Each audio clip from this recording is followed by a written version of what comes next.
Hi అండి అందరికీ. ఈరోజు సున్నుండలు చేద్దామని పొట్టు మినపప్పు వేయించుకుంటున్నాను. వేయించానండి. డీస్‌లో పోస్తున్నాను. దోరలుగా సన్న సెగన పెట్టి బాగా వేయించాను. తర్వాత బెల్లం నల్లగొట్టుకున్నానండి. కొంచెం చిన్న ముక్కలుగా కొట్టుకుంటే పిండేసి మిక్సీ పట్టుకుంటే బాగా వస్తది.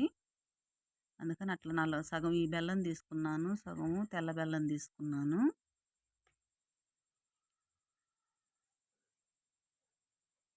మినపప్పు అండి పిండేసుకొచ్చాను. కొంచెం బరగ్గా వేపిచ్చానండి పిండి. బెల్లము, మినప్పిండి కలిపి కొంచెం మిక్సీకేసానండి. ఇక్కడ నెయ్యి కాచుకుంటున్నాను. నెయ్యి కొంచెం వేసి కలిపానండి. చాల్లేదు ఇంకొంచెం వేస్తున్నాను.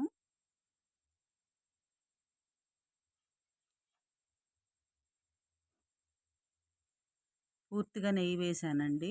ఇంకా ఉండలు కట్టుకోవడమే. చూసారండి ఎంత చక్కగా వచ్చాయో. పిల్లలకి చాలా మంచిది కదండి సున్నుండలు. పొట్టు మినపప్పు ఇంకా మంచిది. చక్కగా సింపుల్‌గా చేసి పెట్టుకోవచ్చు ఇంట్లో ఉండే నెయ్యితోటి. బాయ్ అండి.